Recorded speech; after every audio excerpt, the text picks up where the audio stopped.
Last night, I had a dinner with a group of people, and I won't rat them out. I will introduce you to two that spent the evening with me, and we got home, and my wife said, I think James and Betty are two of the most sincere people I think I have met. And while I'm not a guy who has ever listened to preachers, and anything I think I've ever said about preachers in the old days were when televangelists were wearing Rolex watches, and that's what it was all about, and or it seemed that way. As I have gotten to know some preachers, and James and Betty Robison are amazing people that my wife is right, are extraordinarily sincere, and have become good friends. We were talking last night a little bit about the things, the country and the world is on fire, and everything's about to change. When I first came back from vacation, I introduced you to a book that I had written about changing your life. I want to introduce you to another book called Living in Love.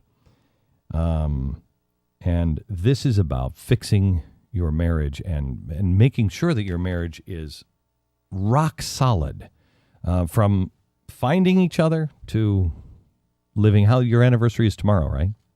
Right. How many years? 48 years. 48 years. And the secret is? Well, we broke our book into three parts, Glenn. We talked about commitment, which in our relationship, the commitment certainly has to be to one another. We also believe, however, that commitment to God, to faith, and with us, it is a commitment to Jesus. He's very real in our lives.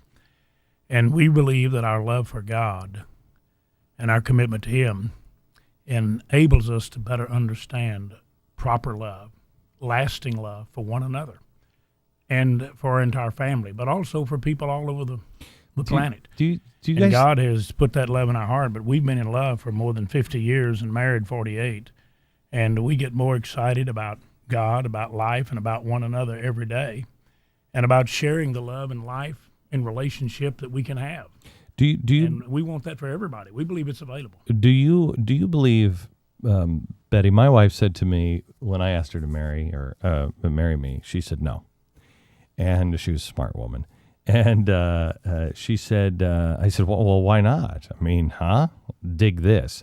And she said, you have to. We don't have a relationship with God that we're both pursuing together. Do you think you can last without God?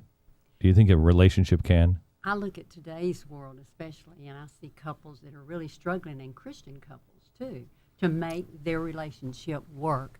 And I think that one thing that has made our relationship work thus far, 48 years, that's pretty good. Yeah. Pretty good record, was that when we got married, we made that commitment, not that if things don't work out, well, we'll just divorce. Yeah. It was a commitment to live our lives together. And yes, we've got different personalities. God gave them to us.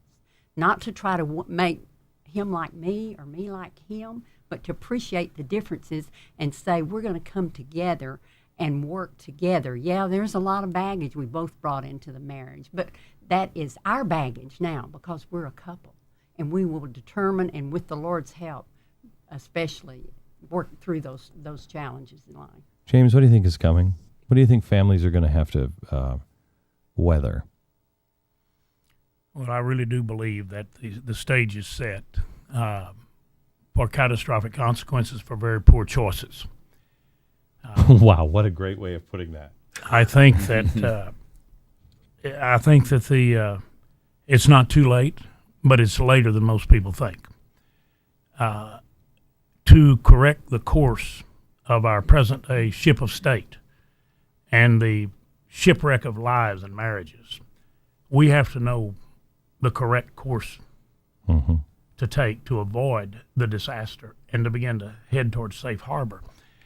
And I really believe that requires a captain and leadership, starting with the family unit, in marriage, in the local community, all the way out to the state, the national level. But it has to start. It has to, and this is the hard part that people I don't think understand. When they're looking for a leader, they're looking for a president, they're looking for whatever, they're looking for an organization.